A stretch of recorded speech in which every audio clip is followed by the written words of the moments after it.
वैसे यार admission process का बच्चा हर बच्चा यही रो रहा है। और पाकिस्तान में आजकल फिनलैंड फिनलैंड फिनलैंड हो रहा है, हर कोई फिनलैंड आना चाहता है, या इटली जाना चाहते हैं, या फिनलैंड आना चाहते हैं, मांग या बढ़ गई है। जर्मनी। जर्मनी की तरफ अब रुझान लोगों का कम हो रहा है, देखा होगा तुमने भी। फिनलैंड और इसकी तरफ ज्यादा आ रहा है। तो क्या एडमिशन की क्या पूरी एक गाइडलाइन क्या है, जरा समझाओ, फिर हम आपसे पूछते हैं डिटेल अस्सलाम में। वालेकुम यार, बेसिकली स्टार्ट करते हैं। तो आजकल हर बंदा ही जो है ना बाहर मूव होना चाह रहा है। हाँ। तो फिनलैंड इज़ द कंट्री, ठीक है, जो एक बहुत ही ठंडा मुल्क है।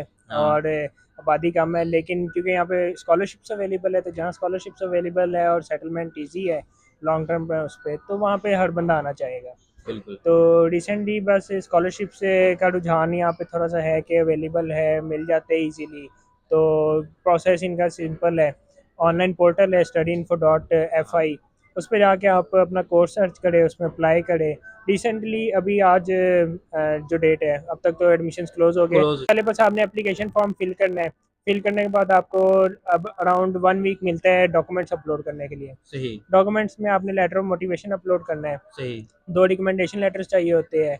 उसके अलावा आपको अपनी डिग्रीज़ चाहिए होती है, अटेस्टेड ट्रांसक्रिप्ट और डिग्री। सही। और कोई सर्टिफिकेशंस वो वगैरह अटेस्टेड है, चाहिए होती हैं एचएससी से। अटेस्टेड चाहिए होती है। सही। वही आपने लगानी होती है। फिर ये है कि डिपेंड करता है कि आपने कौन सी यूनिवर्सिटी में अप्लाई करना है। सही। आल्तो, टेम्परे वगैरह तो, और जो हेल्सिंकी यूनिवर्सिटी है हेलसिंकी। वो तो क्या करती है कि उनका है कि इजीली आप उनको सबमिट करवा सकते हो। तो हम्म। ये यूनिवर्सिटी तो कहती है कि आप बेशक अपने जो है ना यूनिवर्सिटी के रजिस्ट्रार या एडमिशन ब्रांच से कह के हमें ईमेल करवा दें, हाँ, मेल तो करवा वो दें। वैलिड समझी जाती है। हम्म। अदरवाइज ये होता है कि आप जो है ना फिर इनको फिजिकली अटेस्टेड कॉपीज भिजवाएं वो बाय हम्म। पोस्ट। तो दोनों मेथड्स होते हैं। खैर, अप्लाई होने के बाद आप वेट करते हैं रिजल्ट आने का। रिजल्ट आने के बाद आपको पता लग जाता है आपको एडमिशन मिला है या स्कॉलरशिप मिला है। Worst the scenario, in any case अगर आपको एडमिशन मिलता है तो फिर आपका स्टेप होता है वीज़ा का। हाँ। वीज़ा अप्लाई करने के यार ये लिए। सबसे कॉम्प्लेक्स जो है ना स्टेप है वीजा का। एक अच्छा, उस वैसे बंदे मुझे से हम लगता है ये पूछ रहे हैं। इजी है ज़्यादा। अच्छा। वासे को लगता है कि ये इजी है क्योंकि ये कर चुका है ये सब, तो इससे ये सबसे मजे की चीज होगी कि जब वासे बताएगा ना, तो एक एक्सपीरियंस बंदा जो सारी साइकिल को एक बार एक्सपीरियंस कर चुका है, वो आपके लिए बहुत इंपॉर्टेंट है, तो इसे ध्यान से सुनना। वैसे पूरा प्रोसेस क्या है वीजा का, आप जब लेटर आ जाता है आपके पास, एडमिशन लेटर। सिंपली यार, उस्मान, सबसे पहले तो जो है ना आपको लेटर जब मिल गया है, तो उसके बाद आपने कुछ प्री रेक्विजिट्स है, वो आपके पूरे हो जाए तो आप जो है ना वीज़ा अप्लाई करने के लिए जा सकते हैं। हम्म। सबसे पहले तो आपने डॉक्यूमेंटेशन पूरी करनी है। हाँ। उसमें आपके पास पासपोर्ट आपका वैलिड हो, मतलब बहुत जल्दी एक्सपायर ना हो रहा हो, within hmm. 6 to 12 months, ठीक है। After the visa ending date. या मतलब जब आप अप्लाई कर रहे हो तो उस वक्त आपका पासपोर्ट इतना वैलिड तो हो कि हाँ, 2-3 साल तक वैलिड तो हाँ, हो। इतना होना चाहिए, वरना आप रीन्यू करवा लें। तो उसके बाद आपने जो है अपने डॉक्यूमेंट्स जो आप जिनके थ्रू आपने अप्लाई किया था, प्रीवियस स्टडी डॉक्यूमेंट्स, वो उनके सारे जो है वो प्रिपरेशन करनी है, वो एक हाँ। फ़ाइल में लगाने हैं। ठीक है। उसके बाद कुछ डॉक्यूमेंट्स होते हैं, लाइक वीज़ा अप्लाई करते हुए ना इनकम डिग्री की वेबसाइट पे जाके ना एक हाँ। ऑनलाइन फॉर्म फिल करना होता है। उसकी सही। उसकी 350 यूरोज़ फ़ी होती है, वो आप यहाँ पे कर दो या एम्बेसी में पे कर दो। पहले पे कर दें तो ये वो वीजा बेहतर है। की फी होती है। ये वीज़ा की फ़ीस है। सही। ठीक है, आपने वो ऑनलाइन फॉर्म फिल कर दिया, उधर अपने डॉक्यूमेंट्स अपलोड कर दिए, फिर एक चीज़ आ जाती है bank statement. Yes, the most important thing, bank statement. उसके बारे में बताओ यार, बैंक यार स्टेटमेंट का क्या सीन है। सिंपल है। हु कैन फंड, मतलब हु कैन स्पॉन्सर यू, आपको कौन स्पॉन्सर कर सकता है, और कितनी स्टेटमेंट होनी चाहिए ऑलमोस्ट आपको इजीली मिल जाए, ये सारी डिटेल। वेल, डिपेंड करता है कि मतलब क्या सिनेरियो है वो। खैर, मैं इन डेप्थ तो इतना हाँ। जाऊँ ऑफ या ना कोर्स। जाऊँ, बट द थिंग इज़ कि आपको जितनी अमाउंट चाहिए ना वो डिपेंड करता है स्कॉलरशिप पे। अगर तो आपको 100% स्कॉलरशिप मिला है, हाँ। Like if you do not have to pay any tuition fee. Any fees, so your bank statement should be 6,720 euros around, but this can be changed. So round about you can consider 7,000 euros for 1 year. So और ये amount आपके account में तब तक होनी चाहिए जब तक आप फिनलैंड में आ नहीं जाते। हाँ, इमिग्रेशन आपकी नहीं हो जाती। हाँ। यहाँ पे बहुत से कुछ ऐसे अभी केसेस रिसेंटली हुए हैं। रिसेंटली पिछले हफ्ते एक बंदा डिपोर्ट हुआ है। अगर आप यहाँ पे आ रहे हैं, फॉर एग्जाम्पल आप फिनलैंड पहुंच गए हैं, और इमिग्रेशन से पहले आपने अपने अकाउंट से पैसे निकलवा लिए हैं, यस। तो तो आपको डिपोर्ट कर सकते हैं भाई, अगर या आपसे पूछें तो। Then it's your luck. तो हाँ, मोस्ट ऑफ द केसेस में आप डिपोर्ट हो सकते हो। डिपोर्ट हो सकते हो, तो बहुत तब तक पैसे होने चाहिए जब तक आप फिनलैंड में आके सुकून से मैं फिनलैंड पहुंच गया, तो तब। हाँ। सो सेकेंडली, अगर आपको स्कॉलरशिप मिलता है, हम्म। इन दैट केस डिपेंड्स के स्कॉलरशिप कौन सा है, ठीक है। सो अगर तो आपको फिनलैंड गवर्नमेंट स्कॉलरशिप मिला है, वो 5,000 यूरोज आपको फर्स्ट ईयर में देते हाँ। हैं। So you can just minus 5,000 from the actual 6,720. तो Yes. पीछे 1,720 euros की आपको स्टेटमेंट चाहिए. स्टेटमेंट चाहिए होता So it can be 1,720 और above that figure. तो इतनी बैंक स्टेटमेंट के साथ जो है ना आप अप्लाई कर सकते हैं. है। यार आप पूछते हैं कि वीजा प्रोसीजर क्या है, लाइक अगर आप डिपोर्ट नहीं भी होते फॉर एग्जांपल बैंक स्टेटमेंट के, अगर आप पैसे पूरे रखते हैं फिनलैंड में आने तक, लेकिन यार वैसे पूरा प्रोसीजर क्या है लाइक वीजा का? पूरा प्रोसीजर ये है कि सब फर्स्ट ऑफ ऑल आपने डॉक्यूमेंट्स पूरे करने हैं. हाँ. ठीक है, फिर बैंक स्टेटमेंट के ऊपर हमारी बात हो रही थी. तो बैंक स्टेटमेंट में यही है कि 6,720 euros चाहिए अगर आपकी कोई फीस नहीं, आपको 100% स्कॉलरशिप मिला है. हाँ लेकिन अगर आपको स्टाइपेंड में मिल रहा है फिनलैंड गवर्नमेंट स्कॉलरशिप जिसमें 5,000 euros मिल रहे हैं, बिल्कुल. तो वो 5,000 टोटल में से माइनस कर लो तो उतनी आपको रिमेनिंग 1,720 इतनी ऑलमोस्ट शो करनी पड़ती इतनी है. आपको शो करनी पड़ती है. सो उसके बाद यही है कि आपने फिर आ जाना है, ये अबू धाबी जाने का प्रोसेस आ जाता है. हाँ बिल्कुल. और क्योंकि अबू धाबी में जाके पार्टी भी कर सकते हो. हाँ, क्योंकि एम्बेसी पाकिस्तान में नहीं है. ये भी बड़े अलार्मिंग सिचुएशन है कि पाकिस्तान में बड़ी बड़ी एम्बेसीज नहीं है, बहुत सी एम्बेसीज नहीं है, फिनिश एम्बेसी भी नहीं है. सो इसलिए फिर हमें इस वीज़ा के लिए अबू धाबी जाना पड़ता है. और उसमें यही है कि मिगरी की वेबसाइट पे आपने एक फॉर्म फिल करना है, उसमें डॉक्यूमेंट्स अटैच करने हैं. ठीक है, आपने अपना यूएई का वीज़ा लगवाना है.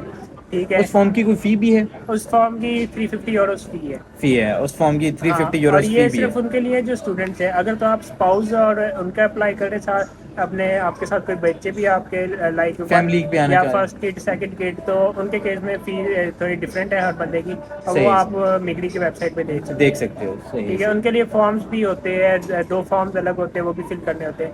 But I am just telling about students only. ठीक है, तो उसे फॉर्म फिल कर लिया, फी पे कर दी, वीज़ा लग गया. नेक्स्ट आपने इंश्योरेंस लेनी है अपनी 1 साल. ये वीजा में शो करनी होती है डॉक्यूमेंट्स में पहले इंश्योरेंस या बाद में लेनी चाहिए? एग्जैक्टली अगर मैं बताऊँ तो ये आपने वीज़ा टाइम जब होता है अप्लाई करने का, उससे पहले उस वक्त आपने ये शो करनी होती है. डॉक्यूमेंट साथ साथ देना होता है. Yes exactly. तो आपने इंश्योरेंस ले ली. ठीक है, और स्विस केयर की ले सकते हो, 200 euros की है. Yes. अगर पैसे बचाने हैं तो फिर यूनाइटेड की ले लो, वो 17-18 हज़ार की मिल जाती है. सही 17-18 हजार पाकिस्तानी रुपये में मिल जाता है. एग्जैक्टली.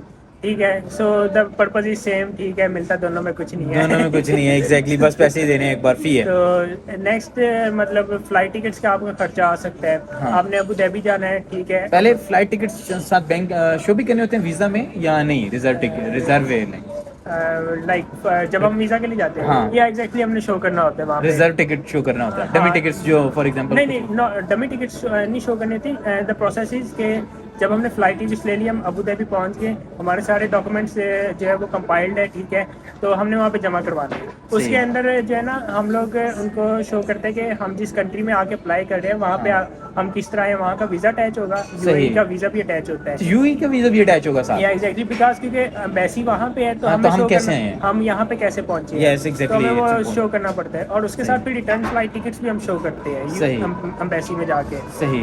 सो और यूएई टू पाकिस्तान वापसी की या वो आने जाने की टिकट शो करते हैं कि हम सही, आए सही. हैं. ठीक है, सो अच्छा, इसमें जो हर्डल आती है ना वो होती है वीएफएस की अपॉइंटमेंट लेना. ओह, ये इम्पोर्टेंट चीज़ है, ये नोट क्योंकि करना है. वीएफएस का जो है ना सिस्टम थोड़ा सा बहुत ही मुश्किल है, थोड़ा सा फॉल्टी है.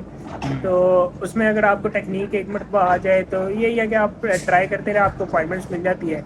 हर हफ्ते अपॉइंटमेंट्स ओपन होती है. जब ओपन होना शुरू हो जाए तो उसके बाद इट गोज टिल अगस्त तक अपॉइंटमेंट्स तकरीबन खुलती रहती है. सही. सो अप्रैल में शुरू हो जाती है अपॉइंटमेंट्स आना.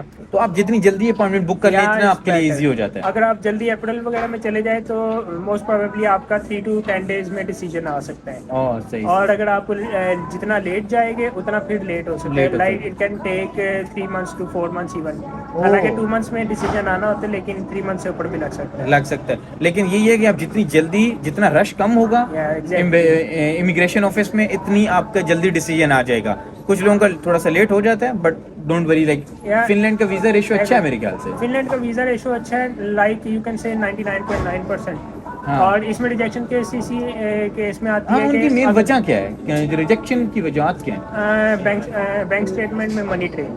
Money trail. ऑनली दिस, या फिर आप लिंक इस्टेब्लिश नहीं कर सकते यहाँ स्पॉन्सर के साथ। एक बार बस वो लोगों ने पैसे लाइक टॉप अप किए होते हैं अकाउंट में, या क्या मेन इशू क्या है? बेसिकली इस तरह है कि आप अपने स्पॉन्सर की मनी ट्रेल नहीं शो कर पाए सही नहीं शो कि कर पाए। उसने पैसे कहाँ से अर्न किए, उसके हाँ। पास पैसे कहाँ से आए। सो इट्स अ लॉन्ग टॉपिक, ठीक है। मतलब इन सही। शॉर्ट यही है कि आपने शो करना है कि वो उसकी अर्निंग्स कहाँ से आ रही है, उसके टैक्स रिटर्न्स, एफबीआर के वो सारे डॉक्यूमेंटेशन। एफबीआर के भी शो करने हैं या इवन अगर एग्जैक्टली। आपका जो स्पॉन्सर है वो यस। पाकिस्तान में नहीं रहता, फिर फॉर एग्जांपल वो इंटरनेशनल है, फिनिश लेट्स सपोज नेशनल, वो अगर वो फिनिश नेशनल है तो यहाँ पे बैरो है, तो ठीक बैरो है। के डॉक्यूमेंट साथ लगेंगे। सारे साथ लेंगे। और यहाँ की भी तो, लेकिन अगर आपका स्पॉन्सर यूरोप का है ना, तो you are very lucky. You are very तो लकी। वो तो मतलब आपके स्पॉन्सर के डॉक्यूमेंट्स देखते साथ ही ना वो आपको फॉरेन वीजा अलॉट कर देंगे। वो अलॉट कर। या अगर फॉर एग्जांपल अगर system। फॉर एग्जांपल जो पाकिस्तानी को यूरोप में रहता है लेकिन वो यूरोपियन नेशनल नहीं है, वो भी आपको स्पॉन्सर कर सकता है। Everyone can sponsor you if he और she has money. Money exactly. So और that's he is the paying tax thing. Yeah, if he or she is paying tax and they can establish the money trail, so anyone can sponsor you. Doesn't matter Yes. blood relation है या नहीं है। Oh, So ये simple सा, मतलब मेरे लिए simple है। सिंपल है बट ये बहुत कॉम्प्लिकेटेड है, आपको खुद इसको थोड़ा रिसर्च करनी होगी कि कैसे आप कर सकते हैं। सो PSA ग्रुप है, उसके ऊपर भी इंफॉर्मेशन मिल सकती है, या ये फेसबुक का ग्रुप, फेसबुक पे ग्रुप है PSA फिनलैंड के नाम से। पीएसएफ फिनलैंड, इसको भी ज्वाइन करना, मैं लिंक भी दे दूंगा डिस्क्रिप्शन में।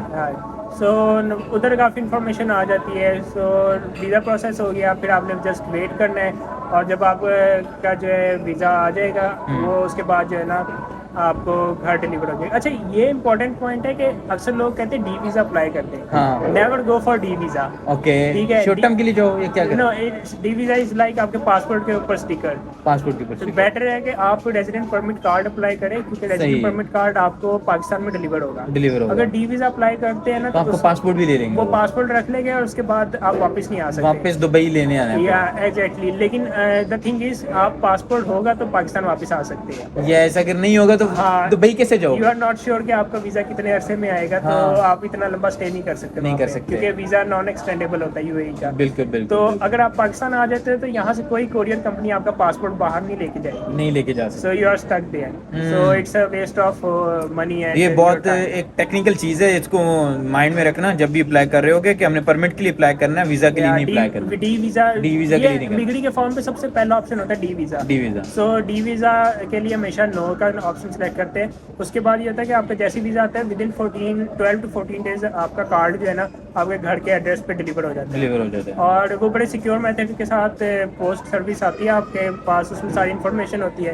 Then you can just go for shopping, packing करो। हाँ, फिर सुकून करो। सामान बांधो, मिर्च और फिर मसाले फिनलैंड आ रखो। जाओ। कपड़े रखने की जरूरत नहीं है, यहाँ पे काम नहीं आते कपड़े जूते। अच्छा। मैं मिर्च मसाले लेकर आने तो ले आओ। बोले यार, लेकिन और कोई एडवाइस, जैसे यहाँ पे बहुत सर्दी होती है तो उस लिहाज से कपड़े बेहतर है कि एक आध जैकेट बंदा ले आए। अक्सर मिल जाती है लाहौर में सदर से, कराची सदर से मिल जाती है, पिंडी में मिल जाती है, मतलब बड़े सिटीज में मिल जाती है। ये लंडे का माल जो होता है ना, वो हाँ, परफेक्ट चलेगा यहाँ वो पे। लॉन्ग लास्टिंग होता है ज्यादा। ठीक है, क्योंकि यहाँ पे -35 -20 के साथ जो हवा चलती है ना, हाँ, यू तो हैव वो बहुत- विटनेस द एयर। हाँ बिल्कुल भाई, तो- यहाँ पे बहुत सर्दी हो जाती है। उसके तो बाद ये है ध्यान कि से विंड जरा। ब्रेकर्स चलते हैं, तो बेहतर है कि यहाँ आके ले लिए जाए। सो यही एडवाइस है। यहाँ पे भी काफी डिस्काउंट्स होते हैं और ये वो या But- ब्लैक फ्राइडे पे काफी मिल जाते हैं। हाँ, बाकी यहाँ पे हमने एक और डिटेल वीडियो भी बनाई है कि लाइफस्टाइल कैसा है, तो वो भी आपने जरूर देखनी है कि यहाँ पे फिनलैंड में लाइफस्टाइल क्या है। ऐसा कोई एडवाइस दे दो कि यार फिनलैंड में ये चीजें आपको फेस करनी पड़ सकती हैं। भाई सब कुछ ही फेस करना पड़ सकता है। अगर तो मैरिड हो तो अम्मा बीवी सबकी याद आती है। अच्छा, सबकी याद आती है। बिल्कुल बिल्कुल, ये बहुत मसाइल हैं भाई यहाँ पे। खैर, ये था। अगर चलता आप रहता है ये सब चलता रहता है। खैर, सबसे कॉम्प्लिकेटेड जो पार्ट था वो एडमिशन प्रोसीजर और बैंक स्टेटमेंट्स। आई होप कि उसके बारे में आपके सारे जो लाइक थॉट्स थे वो क्लियर हो गए होंगे। और अगर आपको अभी भी कोई लाइक इन्फॉर्मेशन चाहिए तो यू कैन आस्क मी और वासे। इसका भी इंस्टाग्राम होगा। Like, follow and subscribe. हाँ, कर दोगे तो अपना ही भला है। तो नहीं करोगे तो डिमोटिवेट हो जाएगा बेचारा। हाँ, कोई नहीं इंशाल्लाह ये मोटिवेशन अपने पे डिपेंड करती है। तो ये थी हमारी आज की video university of Aalto, university of Helsinki, Tampere university की। अगर आपको कोई भी इन्फॉर्मेशन चाहिए तो यू कैन आस्क मी, वासे, एनीवन, तो हम उस पर भी बात कर सकते हैं। सो दैट्स इट, मिलते हैं एक नेक्स्ट वीडियो में। अल्लाह हाफिज़।